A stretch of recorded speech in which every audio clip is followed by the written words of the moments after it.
Dictionary.com defines an unplanned approach as impromptu, done without preparation, unwitting, done without awareness, spontaneous, done without thought. Wait a minute.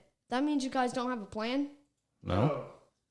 Well, that's dumb. You might as well start the show. Get out of here.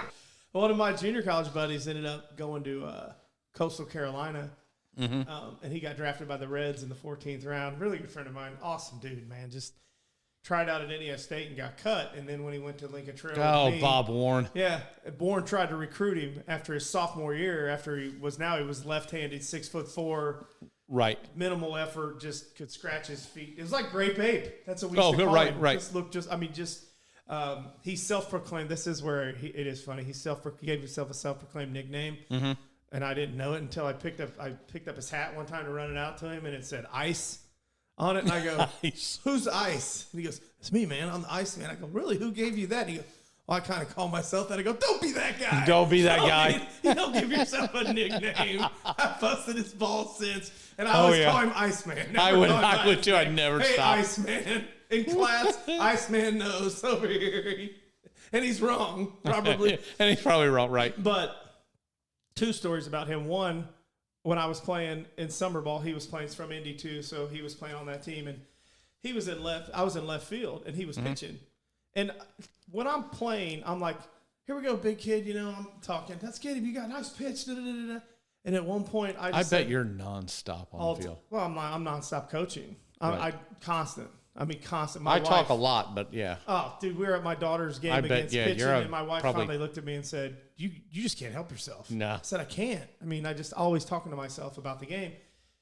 Or cheerleading or trying to pick out what could happen, think about things other people don't. I do all that shit. And so I'm out left field, and I'm like, come on, Ice, man, you got this. Da, da, da, you got this, man, bear it out. He steps off the mound. We have 2 outs. He steps off the mound, and he's 6'4". Right. And he turns around to left field, like to me, and goes, "Why you shut the up?" And I went, I'm scrambling around because everybody heard this. He called me out. I wasn't even on his ass. And now I'm fuming. Like the little guy out in left field is fuming. Like I'm waiting to get the third out. I was so pissed. I'm like, what is wrong with him? Why would he do that? Now I'm a teammate. I'm a good teammate. It's me. Charming. No. Right. So we get the third out. I'm sprinting. I'm going to meet him before we get to the dugout. And I come sprinting up to him.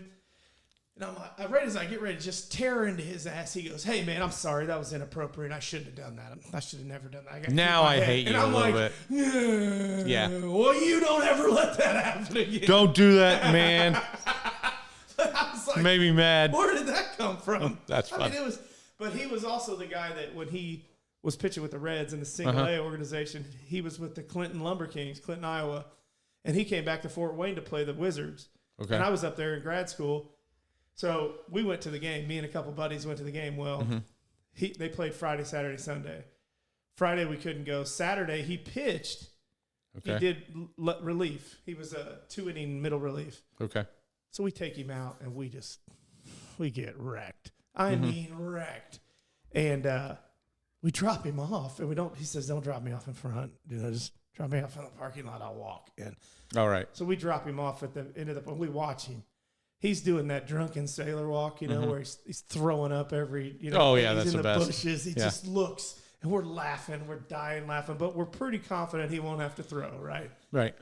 We go to the game on Sunday, and it's a swelter. It is hot. It's miserable. He's white as a ghost, and he's down in the bullpen. Right. Just towel over his head. Just, that hungover dying. Right. Just kill me now. Seventh inning. You see give him the sign. He gets up to start warming up, dude. And we're like, I couldn't imagine. I knew how I felt. And he was worse than I was. Right. Because it was just a blast. And he was telling everybody, "Hey, these guys are on my team, so we're with the whatever," doing all that baloney. But he just looks, and we're thinking, "Oh, maybe they're just getting him loose," Right. And now we're praying that the guy gets to the inning. Just get to the inning, Jesus. Just get to. See, I'm the opposite teammate. You want to see? I want to see it. Come on. Get him, call him. You want to see a But I'm also the guy that if there's a hole in your swing, right? I'm yelling it to the pitcher. Low it away.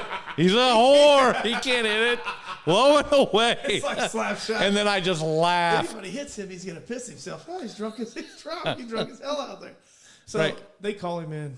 Oh yeah, see, I'd be so happy. And we are going crazy. Yeah, baby. Oh yeah.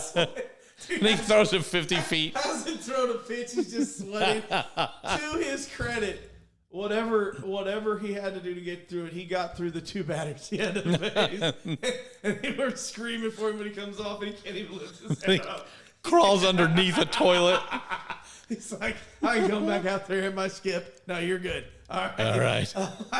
After the game, he's like, oh, man, guys, I probably shouldn't have done that last night. Like, we won't see you again, dude. Yeah, we'll live and never learn. see you play again, probably. So you did it. You earned our, hey, everybody on that bench, let us talk to him. You understand how bad a shape this guy was in? Right. Oh, God. But those are the kind of things that, you know, when you watch a Bull Durham or something, you get a little taste of probably what it's a little bit like. Oh, yeah. But, yeah, old Grape Ape, man, chewing me out from. He did that, actually, that guy did that to our coach at Vincennes one time. He was pitching. Uh-huh. And like I said, 6'4", our coach was probably 5'6". Right. And he has heart, something. And this guy takes his glove and he waves him off, kind of like, stick it. Right. And he does the Fred Flintstone, you know, where the feet move and he right. doesn't move. He does like, all right. And he is time, and he is hustling his little legs out there. He goes to the front of the mound and pushes the pitcher, so he's taller than him, over to the back of the mound. He's standing on top of the mound. So that's the best. So he's looking. You gotta get down on him. And to the guy's credit, to my friend's credit, when he was wrong, he always admitted it, right? So he comes back and, guys, I just want to tell you, and that's what he talked. I'm sorry, Skip, I shouldn't have done that. God. That's great. It was like, did he just? And we kind of egged on the coach. Did he just brush you off? Right. And turns, does that little guy, and scattles out there to him. Oh, it's fantastic, man. But so you had an interesting. Oh well, wait. Let me.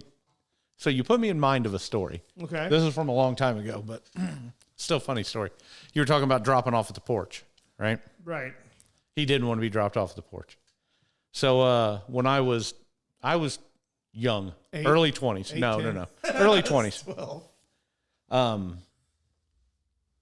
Kind of a thing that my dad, all his friends, and all of us we would go to the tractor pulls at the convention center downtown. They did them in the convention center? Uh-huh. Or not the Dome. The Coliseum. Okay, yeah. Coliseum at the State Fairgrounds. Oh, gotcha. Sorry. We'd go down there every year, and it was always in winter. Right. We'd go down there, and we would just have just a hell of a time. It'd be me and one or two of my friends who happened to be kids of the guys, you know, because it was there were like 8 families, and all the kids are around the same age, right? So they would all pile in. My dad would drive, you know, him being handicapped, so it was his van, and we'd all pile in the van, and we'd go to the tractor pulls, and they'd get smashed, and you know, it was a whole thing, right? They'd come back and just rag on the kids in the back because we didn't know anything. Right. Anyway, sounds right. Right. So the year that I'm talking about, we go we go and do this and just have a great time, and they get memorably wrecked. Right. I mean, just, oh my God. I mean, they typically went out and tied one on, but I mean, just because all these guys just throw them down. Right. So I know everybody's going to get upset with the drunk driving, but there it is. I don't know that my dad was too bad. He usually tried to maintain because. Well, some guys. Well, I've got another story. I've got another story about that. Dad usually didn't get smashed, but his buddies would just. Oh my gosh, man! Some guys pull off the acting like it, you know. Or they. I mean, I've got buddies that you would think. How did he drive home? And then you get talked to him like, dude, you weren't even. What'd you have, like 4 beers? Right. And everybody else had 15. And right. Nobody loses because they're so looking at everybody else. So there's a good chance he probably wasn't even. I know that. I mean, right, and that could be it. But anyway, so or he could be irresponsible. And right, and he could have been. It's always a possibility. But anyway, so one of them, Gary gets so bad. He just face plants in the parking lot on the walk out, right? And they carry him. And they carry him to the van and throw him in, right? And we stop at White Castle. We do all this and that. And it's a whole production, right. and we're getting home, and it's like, gosh, probably 1 o'clock in the morning, right? We drop him off at his house. Well, everybody's again drunk, and these guys did it just enough that the wives, everybody's mom, they kind of suffered through. It was the 70s or 80s, I guess. But they kind of suffered through. They put up with whatever BS on Saturday, right? So a couple of dads pick Gary up and take him to his porch, and his porch is about 3 feet above the yard. The house is lifted up. Legend in my mind. Oh, Gary is a legend. Gary is a legend. Oh, I got stories for all these guys, but anyway. So picture a raised porch about 3 feet up, and it's got a swing on it, and then right next to the swing is the front door. Sorry. Snowy. They go up, they throw him on the swing and ring the doorbell and run like they're 8, right? And they're just laughing their asses. Right, we're all laughing our asses off because he's just passed out on the porch swing, right? And they get back to the van and they'll turn around. We're just waiting to make sure that his wife gets him, right?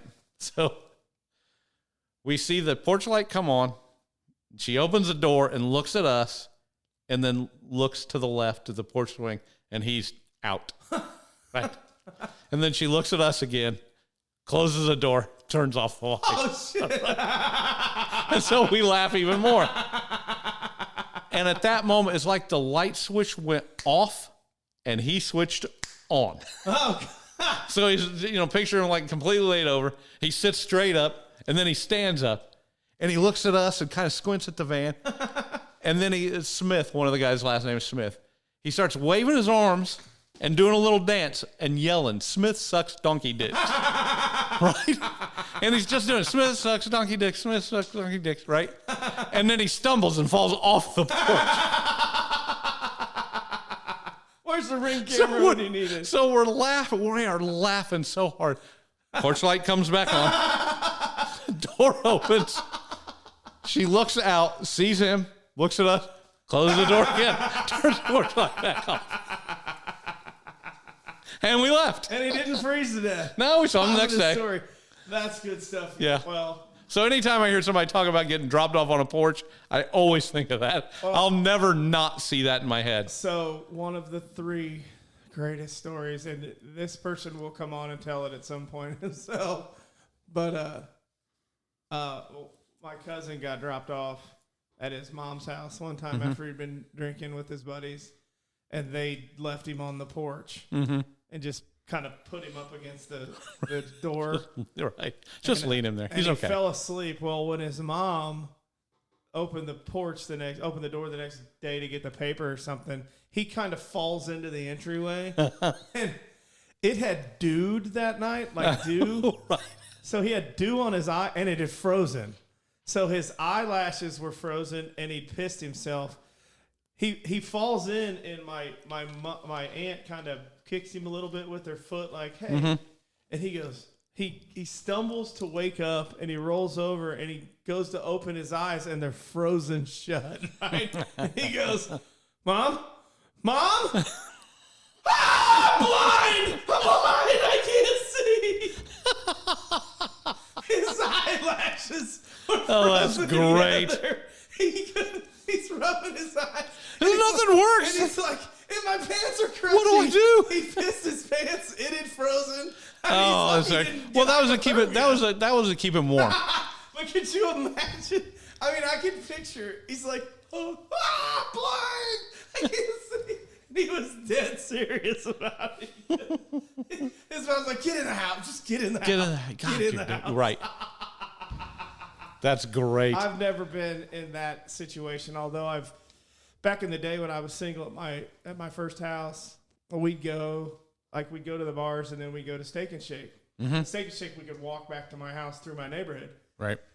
So we'd get a ride to Steak and Shake and we'd walk back. Well, the 2 fools that I used to go with every once in a while would like try to beat me to my house. Oh, right. And one time they beat me to my house. I turn the corner of my driveway and I start to walk up, and one of them is hanging from the gutter, and now the gutter's bent. Right. They've broken the gutter. And I'm like, what are you guys doing? And they said, oh, he's here. Never mind. So he drops off the gutter. And I said, what are you doing? He goes, oh, we were going to get up on the roof and jump off and scare you. You got a lot of thinkers for friends. You're an attorney. You're smarter than this. Till the day I sold that house, dude. 5 years later, the gutter's still bent. Every time I drive by, I'm like, that's where dipshit was hanging from my gutter. I mean, it was always something. They'd be in the bushes trying to hide. I'm like, and we're not talking like buzzing. We're talking hammered. Right. Right after you've eaten it. I'm like, God, I wish we could have seen the footage of the security cameras when we were in those Steak and Shakes, because we'd go in and one of us would act deaf or one of us would act. Mm-hmm. We always had something. And those ladies, it was always the same crew. And they're like, what's it going to be tonight, guys? Oh, now nobody can hear me? How are you going to order if you don't know? I'm like, oh, guys, yeah, somebody has to be the guy that, okay, I'll be the interpreter. And then she's standing there listening to us. And okay, so you're the interpreter tonight. That's stupid as shit, man. But what did you do this weekend, Kyle? You said you did something that I would like to do sometime. I did a murder mystery. Murder mystery. I had a lot of fun. Legendary Hannah House, right? I am now, yes, at the legendary Hannah House, and I am now an actor. Yes, I was Rocco Rigatoni. Did you win the award? Did they give an award? Uh-huh. So how do they decide? Well, they actually walk us through. They were gonna give me the award, the Hammy. Is that what it's called? Yeah. There's a little pig. Oh, thing. Nice. It's a little fun little thing. They have 2 parts for kids, and I think that's what it was built for, the Hammy. Were there kids give it there? To, yeah. Oh, there were? Uh-huh. It's not an adult theme? No. Okay. No, it's really pretty tame. It's a lot of fun. So is it like in the movies, man, where they're all sitting around and No, give this me was the Cliff Notes version of how all this goes. So it was you walk in and what? You walk what do you into mean? you and April go, and you walk in and they take your coat, they give you they go through the what is it? Well, this is actually going to make you laugh. So I walk in and I say, "We're here. What's your name?" And this is the guy that is running the whole thing. His name's Joe Strange. Actually was a circus or a clown for Ringling Brothers. Arnold Bailey. Yeah. Years ago. I mean, did you say quit clowning around? Right, quit clowning around. But I walk in and I said, "Hey, I'm Kyle Corbin."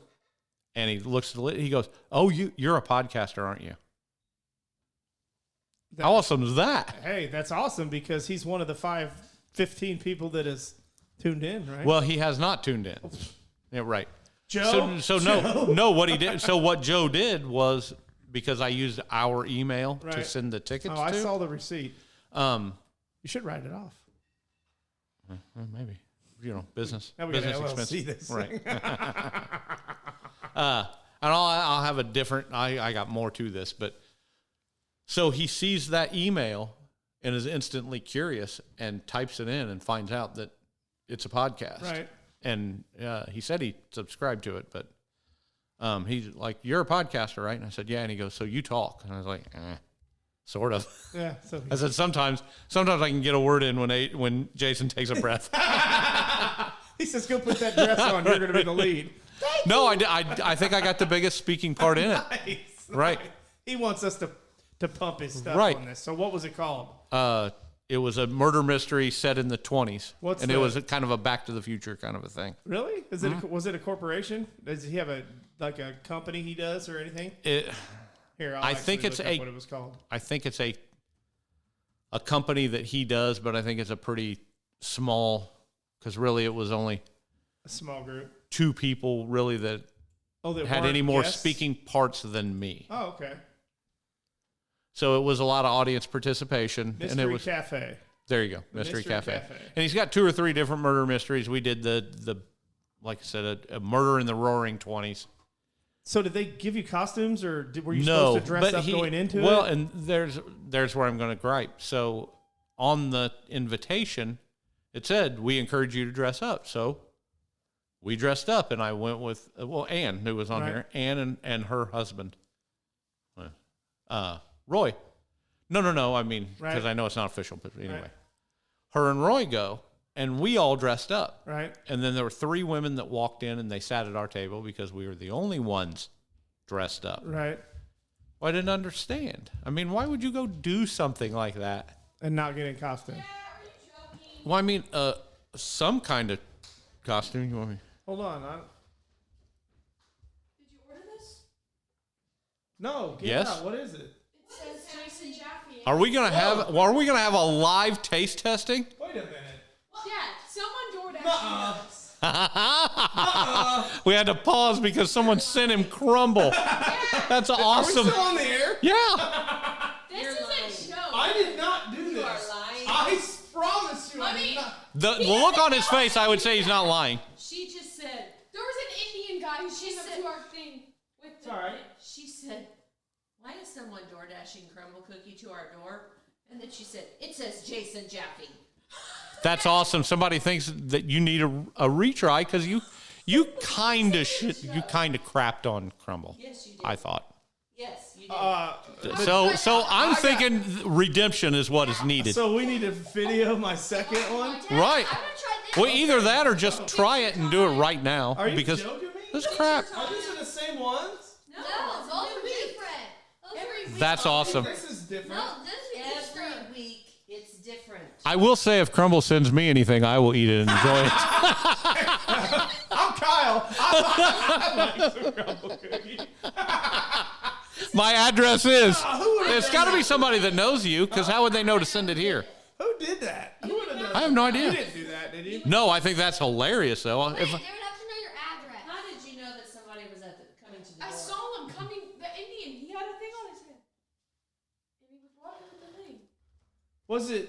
And then someone littered, and a tear went down the side of the face. You had to be a DoorDasher. I don't know what to do. I don't really want you eating that. I mean, It could be poison. Let me try. No, I'm serious. Like, how do you know it's not poison? It says your name on it.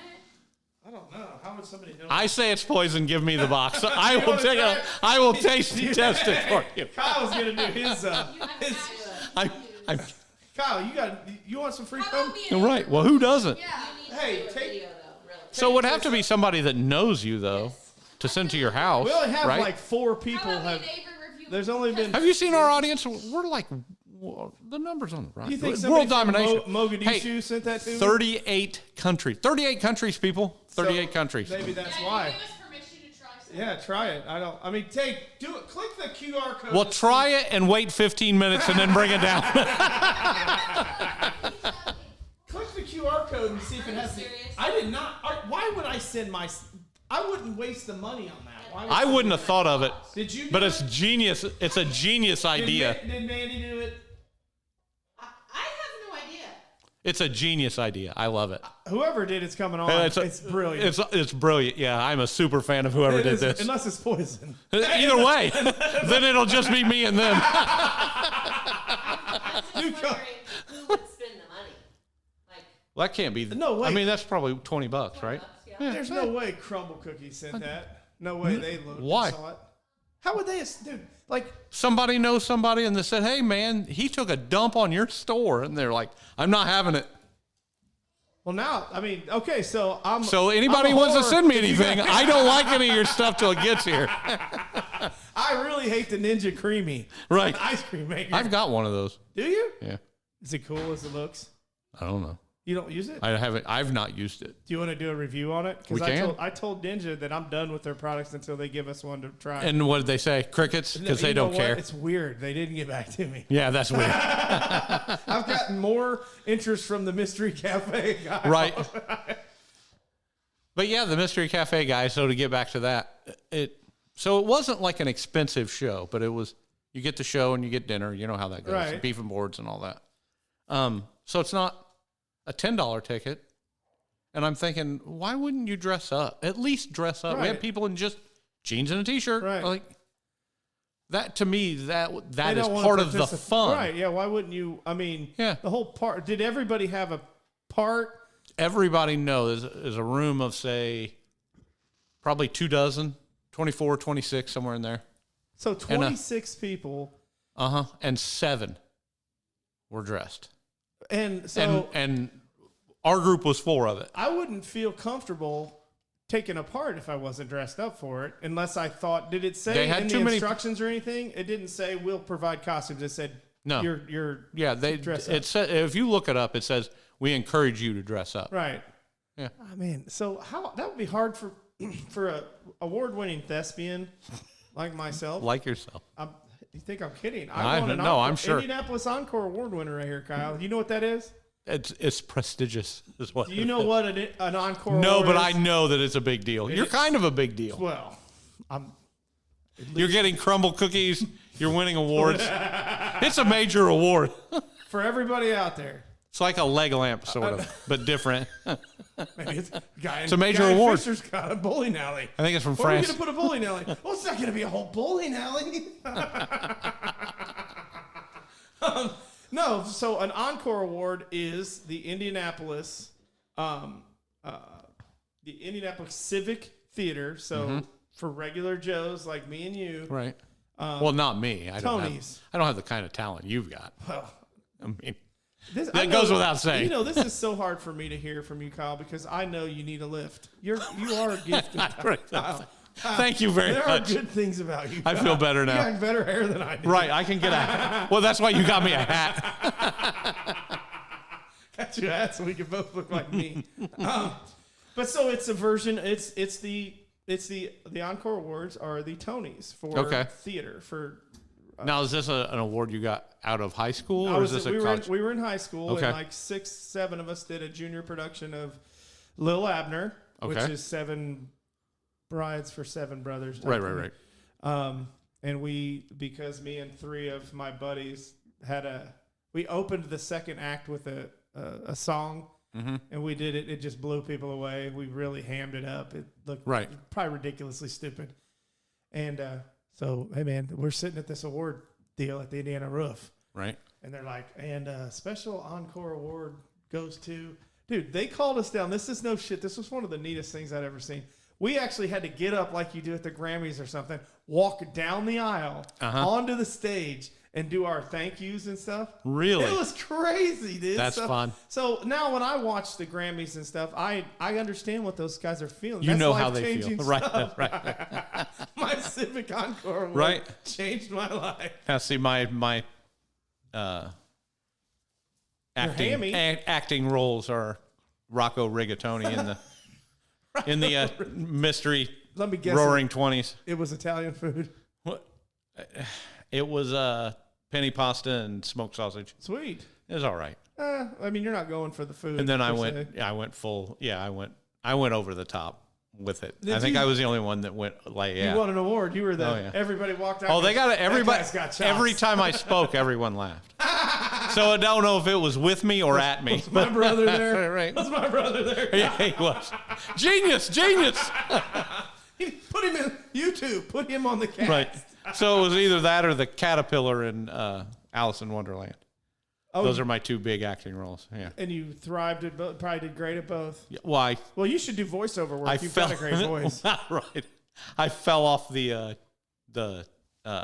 mushroom. Did you? Yeah. You weren't supposed to. Right. No. And I fell off, and I got a big laugh. So right. So I'm here with the slapstick. John Candy. That's what made me famous. Right. Exactly. I wasn't afraid to hurt myself. I am Chris Farley. Yeah. I am Chris Farley. Yeah, I'll just fall downstairs. His book's amazing if you ever get an opportunity to read it. Really? Yeah, it's told by all of his friends. It's crazy. It's sad that he felt the way he felt in order to do all that stuff. It's really depressing, but what a fun life it would have been while it was. So how does this thing, so does it play out like a version of Clue? Or do people die? Like, do the participants die in it too? Yeah. Like it's Saved by the Bell version. Yeah, they had 5 of the participants die. Really? So do you have? And then you have had to read your script or something before you start? Everything starts. Yeah. Okay. Oh, did I have to beforehand? No, I read it cold. As you went. Man, no prep. Look at you. No one prep. Take? Yeah, everything I do is one take. She told me. Right. That's all you're getting.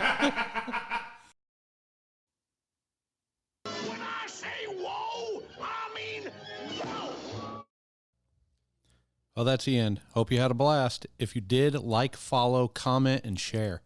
And if you didn't and think you could do better, well, smartass, step up and prove it. Either way, thanks for listening, and hopefully we talk again soon. Dog Tags was founded upon 2 principles. Number 1, helping ensure citizens of today and in the future understand their patriotism, as well as the debt of gratitude we owe those who've served. Secondly, we recognize their sacrifices by helping care for their comrades who served our nation. Their history deserves a place at your dinner table, at work, at church, or anywhere Americans gather. We honor the lives they've led, and we cherish their memories. Under these auspices, we are pleased to invite you to participate in the 7th Dog Tags Triathlon, held Saturday, August 6th.